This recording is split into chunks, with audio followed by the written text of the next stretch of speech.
आज हम बात करेंगे जी भारत सरकार अधिनियम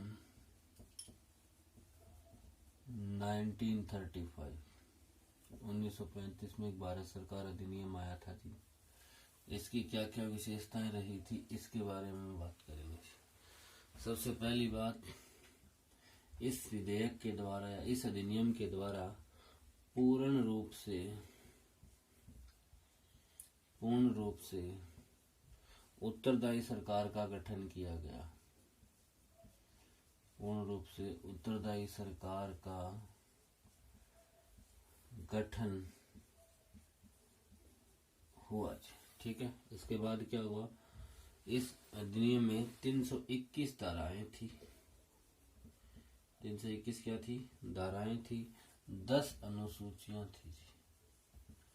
क्वेश्चन पूछा था कितनी धाराएं थी? 321। अनुसूचियां कितनी थी? 10। इसके बाद इसमें सूची का बंटवारा हुआ जी। सूची का क्या हुआ?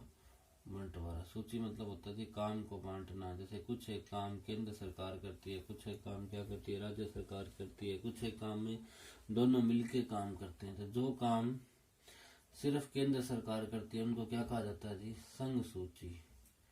जैसे बैंकों के ऊपर कंट्रोल करना हो तो वो सिर्फ केंद्र सरकार का काम होगा, इसलिए वो किसका विषय है जी? संघीय सूची का। उसमें कितने, इस टाइम जब भारत सरकार अधिनियम 1935 आया तो उसमें 59 विषय डाले गए जी। 59 ऐसे काम लिखे गए जिनके ऊपर पूर्ण रूप से किसका अधिकार होगा? सिर्फ केंद्र का। इसके बाद एक बनाई गई आपकी राज्य सूची। राज्य सूची के अंदर क्या होगा जी? 54 विषय हुए।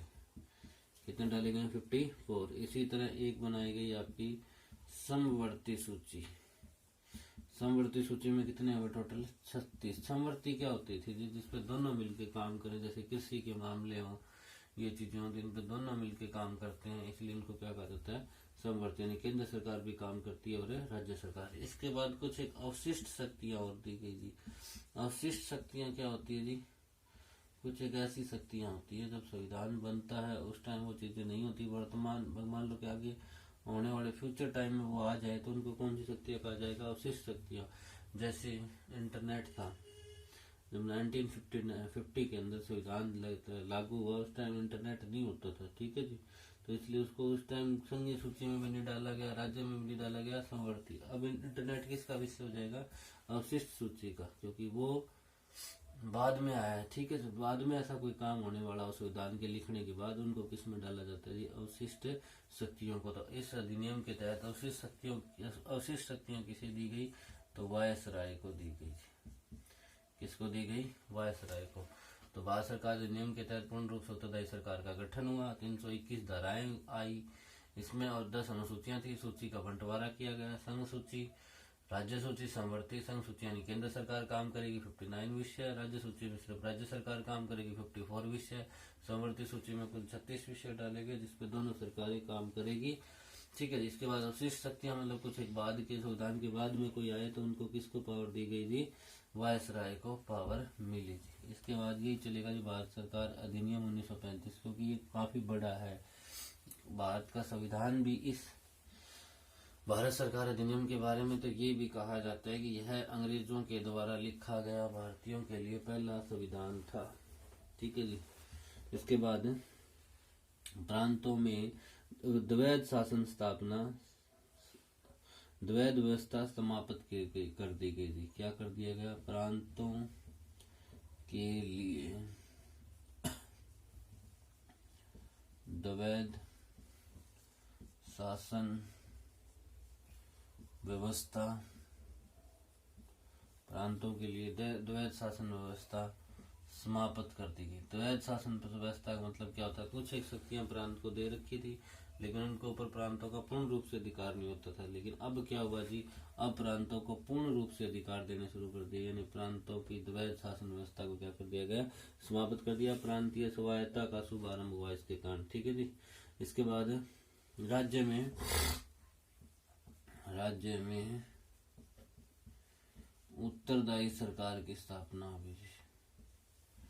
राज्य में क्या हुआ? उत्तरदायी सरकार की स्थापना की गई। ठीक है, राज्य में उत्तरदायी सरकार की स्थापना की गई। गवर्नर को सलाह के लिए बाध्य किया गया। ठीक है जी, जो वायसराय हुआ करता था, वायसराय कह दो या गवर्नर कह दो, उसके सलाह के लिए क्या किया गया जी, बाध्य। मतलब कि अगर कोई गवर्नर को सलाह देता था प्रांत तो उसको माननी पड़ती थी, उसको मजबूर होना पड़ता था। तो ऐसे संविधान नियम लिखे गए थे भारत सरकार अधिनियम 1935 में। ठीक है जी, इसके बाद केंद्र, इसके बाद पॉइंट क्या रहेगा जी, केंद्र में द्वैध शासन प्रणाली शुरू की गई। द्वैध शासन प्रणाली शुरू की गई। इसका मतलब क्या हुआ, द्वैध शासन प्रणाली का मतलब होगा जी, जैसे एक होती है राज्यसभा और एक क्या होती है जी, लोकसभा। तो ये होगी द्वैध शासन प्रणाली की, दो चीज कंट्रोल कर रही है। तो इसी टाइप में उस टाइप में भी क्या किया गया जी, द्वैध शासन प्रणाली शुरू की गई। समझ आ गई ये बात। ठीक है, इसके बाद 11 राज्यों में से 6 में द्विसदनीय व्यवस्था भी आरंभ की गई। तो यानी ये याद रखो, उस टाइम कितने राज्य हुआ करते थे, 11। तो 11 राज्यों में 6 राज्यों में द्विसदनीय व्यवस्था की शुरुआत। ठीक है जी, द्विसदनीय व्यवस्था मतलब होता है, वर्तमान में नहीं है जी, एक आपका विधानसभा है, दूसरी क्या है, विधानमंडल। दो होती है ना, 6 बता रखी आप कि विधानसभा तो है सभी राज्यों में, विधानमंडल है जी कुछ एक राज्यों में, 6 राज्यों में वर्तमान में है जी। ठीक है, तो विधानमंडल और विधानसभा ये आपका अस्थायी हो जाएगा, ये क्या हो जाएगा, स्थायी। जैसे राज्यसभा है वैसे ये काम करती है, जैसे लोकसभा है वैसे विधानसभा काम करती है। जाके हम डिटेल से और पढ़ेंगे। तो 11 राज्यों में से भी 6 राज्यों में द्विसदनीय व्यवस्था की क्या की गई जी, शुरुआत की गई। सबसे बड़ी इंपॉर्टेंट बात, इस अधिनियम के तहत आरबीआई की स्थापना हुई। आरबीआई की क्या हुई, स्थापना। आरबीआई क्या होता है जी, Reserve Bank of India. RBI क्या करते हैं, रिजर्व बैंक ऑफ इंडिया। कब स्थापना हुई इसकी, 1 अप्रैल 1935 को। ठीक है, ये तो होगी इसकी स्थापना। ठीक है, जब इसकी आरबीआई की स्थापना हुई थी तब ये आरबीआई ना होकर आरबीई था, रिजर्व बैंक ऑफ इंग्लैंड था। ठीक है, तो इसका राष्ट्रीयकरण हुआ जब इसकी स्थापना हुई, इसका नाम ये था, बाद में इसका नाम करके आरबीआई किया गया। ठीक है जी, तो आरबीआई की स्थापना कब हुई थी, 1 अप्रैल 1935 को। आरबीआई का राष्ट्रीयकरण कब हुआ था, 1949 के अंदर। कब हुआ था, 1949 के अंदर। इसके साथ साथ आप जब इकोनॉमिक्स पढ़ोगे, अर्थशास्त्र पढ़ोगे, तो ये भी चीज देखोगे कि आरबीआई को बैंकों का बैंक कहा जाता है। आरबीआई एक ऐसा बैंक है जिसके अंदर हम अपना खाता नहीं खुलवा सकते। इसके साथ आरबीआई बैंक मुद्रा कंट्रोल को नियंत्रित करता है जी, मौद्रिक नीति को लेके आता है। इन चीजों को आप अर्थशास्त्र के अंदर पढ़ोगे जी। इसके साथ साथ ये होगा जी भारत सरकार अधिनियम 1935 कंप्लीट आपका। ठीक है जी, इसके बाद हमने एक चीज देखी थी, अभी हमने पढ़ा था, याद हो आपको, कि प्रथम गवर्नर जनरल का पद था, उसको अब गवर्नर जनरल बना दिया गया। ठीक है जी, और गवर्नर जनरल का जो पद था उसको वायसराय बना दिया। तो ये चीज पढ़ेंगे कि प्रथम गवर्नर कौन था। तो लिखोगे जी, सबसे पहले हमने बंगाल से शुरुआत की थी। तो बंगाल का प्रथम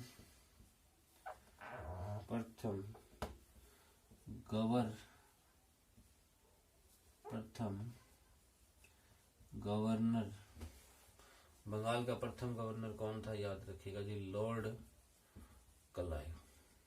कौन था, लॉर्ड क्लाइव बंगाल का प्रथम गवर्नर था। अगला क्वेश्चन होगा जी, बंगाल का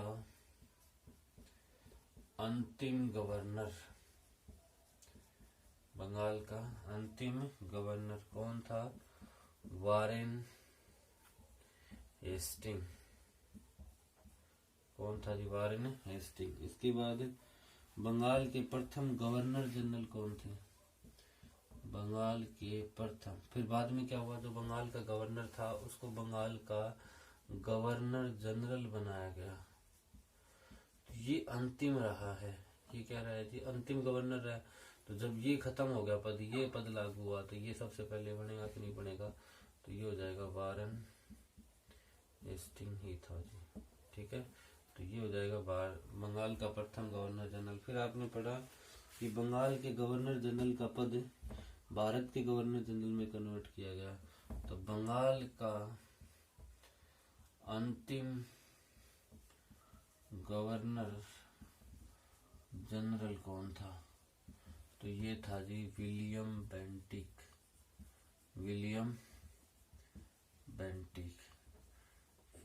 बेंटिक। ठीक है जी। फिर इसके बाद क्या हुआ, बंगाल, ठीक है जी, ये जो अंतिम गवर्नर जनरल था किसका? बंगाल का, इसको किसका गवर्नर जनरल बनाया गया? भारत का। तो भारत का प्रथम गवर्नर जनरल कौन था जी? तो यही बंदा वापस बन जाएगा, यानी विलियम बेंटिक था जी। William Bentinck. समझ आ गई? ठीक है जी। इसके बाद भारत का अंतिम गवर्नर जनरल कौन था? Lord Canning. Lord Canning. Lord Canning के टाइम पे ही 1857 की क्रांति हुई थी, और 1857 की क्रांति के बाद आप पता होगा जी आपको, गवर्नर जनरल का पद किस में बदल दिया गया? वायसराय में। तो भारत का प्रथम वायसराय कौन बनेगा जी? यही तो बनेगा वापस, क्योंकि इसकी आखिरी बनने के बाद पद को ही खत्म किया गया, तो नया पद आएगा तो पहले इसी को दिया जाएगा। तो लॉर्ड कैनिंग। ठीक है जी। अब भारत का अंतिम गवर्नर कौन था जी? ये था लॉर्ड माउंटबेटन, जिसकी वजह से पाकिस्तान का निर्माण हुआ, लॉर्ड माउंटबेटन की वजह से। ठीक है जी, समझ आ गई। और ये इनके टाइम पे भी भारत आजाद हो गया थी। यहाँ पे भारत क्या हो गया? आजाद। तो याद रखिएगा, भारत आजाद तो हो गया था, लेकिन अंतिम गवर्नर नहीं, अंतिम वायसराय कौन था? Lord Mountbatten. अब आजाद भारत का प्रथम, अब वायसराय की जगह वापस गवर्नर जनरल बनने लगे आजाद होने के बाद। और कौन बनेगा? अंग्रेज तो यहाँ से चले गए, लेकिन कुछ एक जगह पर बैठे रहे ऊंची पोस्टों पर। तो लॉर्ड माउंटबेटन ही आजाद भारत का क्या करेगा? बनेगा प्रथम गवर्नर जनरल। अब आजाद भारत का प्रथम व अंतिम भारतीय गवर्नर जनरल कौन सा ऐसा बंदा था जो भारत का था, गवर्नर जनरल बना था? तो राजा गोपालाचारी। राजा गोपालाचारी। देखिएगा जी दोबारा, बंगाल का प्रथम गवर्नर कौन था? Lord Clive. बंगाल का प्रथम गवर्नर कौन था? Lord Clive. बंगाल का अंतिम गवर्नर कौन बनेगा? Warren Hasting. और अंतिम गवर्नर का पद की जगह क्या गया? बंगाल का गवर्नर जनरल। तो प्रथम गवर्नर जनरल भी कौन बन जाएगा? Warren Hasting. अब बंगाल का अंतिम गवर्नर जनरल कौन बनेगा? William Bentinck. और भारत का, अब ये गवर्नर जनरल की पद की जगह क्या बनने लग गया? बंगाल का बनता था, अब भारत का बनने लग गया। तो भारत का प्रथम गवर्नर जनरल कौन हो जाएगा? William Bentinck. अब भारत का अंतिम गवर्नर जनरल कौन हो जाएगा? Lord Canning. इसके टाइम पर 1857 की क्रांति हुई। फिर भारत का प्रथम वायसराय बनाया गया। तो प्रथम वायसराय भी किसे बनाया गया? लॉर्ड कैनिंग को। और भारत का अंतिम वायसराय कौन बना? Lord Mountbatten. जब भारत आजाद हो गया तो उसके बाद वायसराय की जगह फिर वापस गवर्नर जनरल बनाने लग गए, और वो किसको बनाया गया? लॉर्ड माउंटबेटन को। अंतिम कौन बना भारत का? अंतिम भी और प्रथम भी, अंतिम में प्रथम भारतीय गवर्नर जो भारत का से था तो वो कौन थे, राजा गोपालाचारी जी। ठीक है, और ये हो गया जी आपका यहाँ तक इसी जितना संविधान के बारे में थोड़ा सा इतिहास पता होना चाहिए था वो हो गया जी। कल से आगे वाली वीडियो में हमसे बात करेंगे संविधान के निर्माण के बारे में, कैसे संविधान का निर्माण हुआ था जी, क्या प्रक्रिया रही थी। Thank you.